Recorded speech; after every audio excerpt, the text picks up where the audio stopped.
अस्सलामु अलैकुम ළඟදී බොඩි කචල්ලයක් ගියා බීරල් ප්‍රදේශයේ. ඒ කචල් එකේ සුළුමුළු සොයන්නේ නැතුව මාත් මට පුළුවන් විදිහට තකියා කට්ටියට සපෝට් කරා.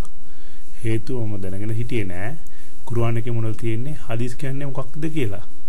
මට දැන් පැහැදුනා. මම අල්ලාහට ප්‍රශංසා කරනවා මට හිදායත් එක දීපේකට. ඒ වගේම මම තවබා කරලා ඉල්ලා සිටිනවා මගේ පව් වලට සමාව දෙන්න කියලා. ඒ වගේම මම නැවත කලිමා කියලා ඉස්ලාම ආගම වැළඳ ගන්නවා. මට ලැජ්ජයි මම කොතරම් දුරට හිතා බලන්නේ නැතුව කරපු පව් වලට. මම කුර්ආන් එක කියවලා තියෙනවා. නමුත් තේරුම දැනගෙන හිටියේ නැහැ. අපි බුහාරි තකියාවේ හැමදාම බුහාරි හදීස් කියවනවා. නමුත් තේරුම කියලා දෙන්නේ නැහැ. ඇහුවොත් තේරුම දැනගැනීමට පවුලු. අපිට අපේ මොලේට තේරුම් ගන්න අමාරුලු. තේරුම දැනගෙන අපිට වැඩක් නැල්ලු. ෂේකිරි විදිහට කරන්නලු. අපි ඉස්ලාම් එකට සම්බන්ධ නැති නොයෙක් දේවල් කරලා තිනවා. අපිට අපේ ෂේක් කියන එක තමයි ඉස්ලාම්. මවුලුද් කියා බුර්දා කියා අපි හුඟක් කියවනවා. මම දැන හිටියේ නැහැ. මම දැන හිටියේ මේක තමයි ඉස්ලාම් ආගම කියලා. නමුත් අල්ලාහ අපා කියපු අපේ නබිතුමා කියා නොදීපු දෙයක් අපට අවශ්‍ය විදිහට හදාගෙන කරන්න බෑ කියා හදීස් තියෙනවා කියා මම දන්නේ නැහැ. අපි අපේ තකියාවේ තියෙන අවුලියාගේ නමින් කන්දුරි දාන දෙනවා. අවුලියා කියා කියන අය ඇත්තටම අවුලියාද කියවවත් අපි දන්නේ නැහැ. නමුත් අපේ තාත්තලා සීයලා කරපු විදිහට අපේ සීයලාට මුත්තලාට ඒ දවස්වල හිටපු තකියා ෂේක් කියා දෙ විදිහට දිගටම ඇස් වහගෙන කරගෙන යනවා. කවුරු හරි කුර්ආන් හදීස් අරගෙන ඇවිත් අපේ වැඩ අබ්ලික් කරොත් එයා ඒව මරනවා. හේතුව අපිට බය හැමෝම ජීවත් වෙලා ඉන්න ඕනේ කියන සිද්ධාන්තයට අනුව අපේ ෂේක් වැඩ කරන්නේ.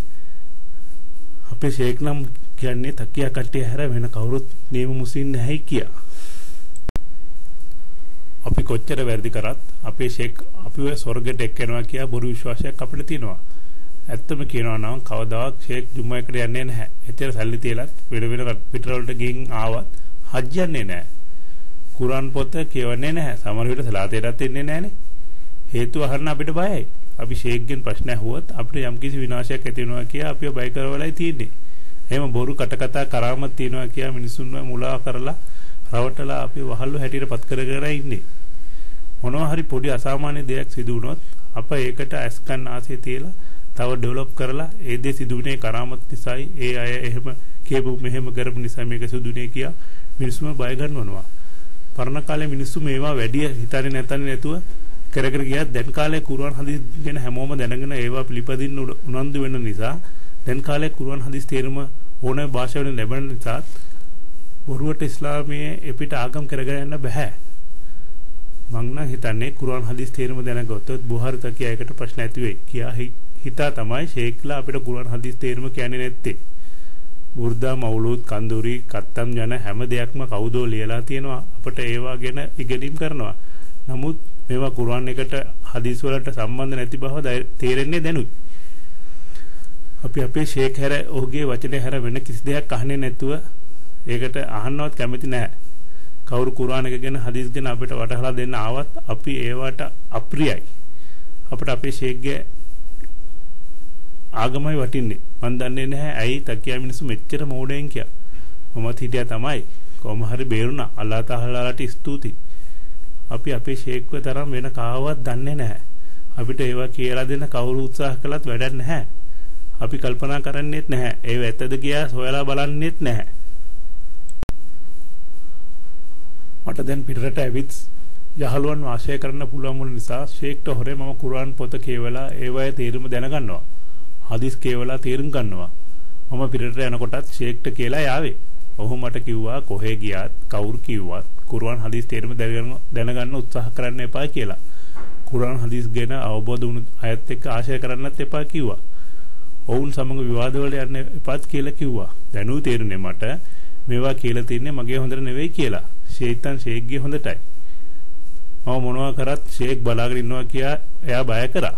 මම ඉස්සර බය වුණේ අපි කියන හැම දෙයක්ම ෂේක් බලන් ඉන්නවා කියා. නමුත් ෂේක් නෙවෙයි අල්ලාහ් තාලා තමයි බලන් ඉන්නවා කියන එක තේරුම් ගන්න අපිට හරි අමාරුයි. අපේ කට්ටිය පල්ලිය කඩන ගියත් ෂේක්ගේ වචනෙට පිළිපන්න බැරි නිසායි.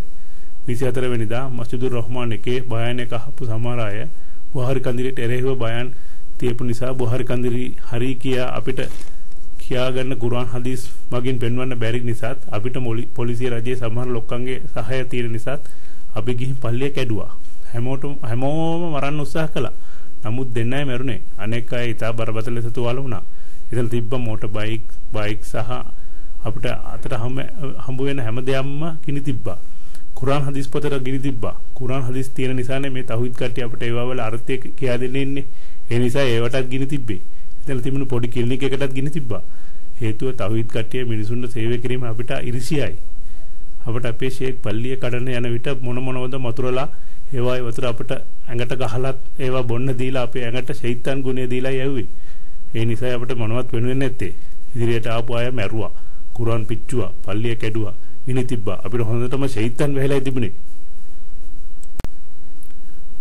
පල්ලිය කඩුවට පස්සේ ඊළඟ දවසේ වැඩේ බරපතල බව පෙනුන නිසා ෂේක්ව අතරංගට ගන්න යනවා කියන පණිවිඩය ලැබුණ නිසා අපේ මෝඩයන් 100 දෙනෙක් විතර ෂේක් කඳවලා ඔවුන්ට පොලිසියට බාර වෙන්න කිව්වා. ඒකට ෂේක් අත්අඩංගුවට ගන්නේ නැති නිසා මේ 100 දෙනා කිව්වත් අපි තමයි ගියේ ෂේක් කිව්වේ නැහැ කියලා පොලිසියට බාර වුණොත් ෂේක්ව අත්අඩංගුවට ගන්නේ නැති නිසා මේ මෝඩලට ෂේක් කියලා තිබුණේ පැය දෙකකින් ආපසු ඔවුන්ව නිදහස් කරනවා කියලා. ඒකේ හොඳට ඉගෙනගත් හොඳට සල්ලි බලේ තියෙන අය ඉන්නවා. නමුත් ඔවුන්ටත් මොලේ අවුල් වෙන්න මොනවද ෂයිතන් වචන දොරවලා ෂේක් ඔවුන්ව පොලිසියට යවුවේ. අනේ පව්. කවදා එළියට එයිද දන්නේ නැහැ. මට දැනගන්න ලැබුණා ඔවුන්ටත් හොරි දාලා කියා. පල්ලිය ඇතුලේ මුත්‍රා කරපු කෙනෙකුගේ මුත්‍රා කරන තැනටත් හොරි ඇවිත්ලු. අනේ මන්ද කවදා මුන් හරි මඟට එයිද කියා. හරිම මෝඩයන් රැළැම්මු.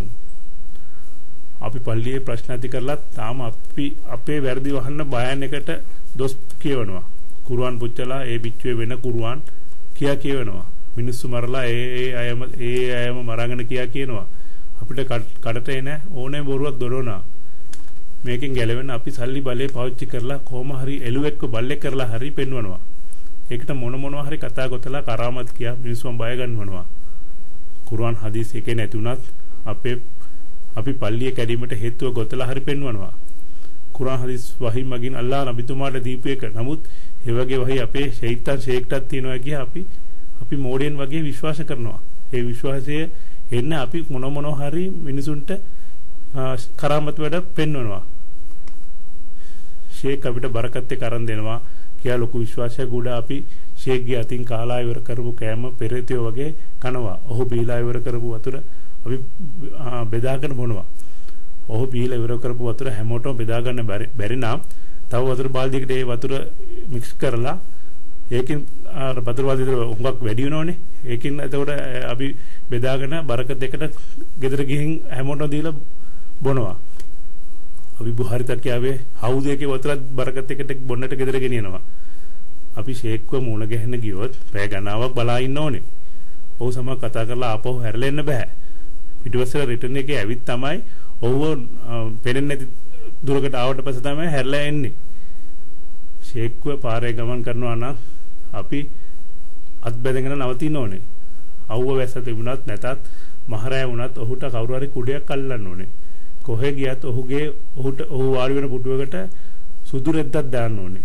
අපි අපේ ගෙදර මොනවා කරත් බබුල් කටයුත්තත් ඒ ළමයට නමක් දැමීමක් මොනවා කරත් ඒ වගේ මොකක් හරි කරත් ෂේක්ගේ නහලයි කරන්නේ. ඔහු එපා කිව්වොත් අපි අතහැරලා දානවා. මහර් ගැන අබිතුමා කියා දීපු හදීස් අපර ඕනේ නැහැ. රුපියල් 101ක් මහර් ෆික්සඩ් කරලායි තියෙන්නේ අපේ තකියාවේ. කන්දිරියට දවසක් හරි නාපු අයට අපි කාෆිර් කියනවා.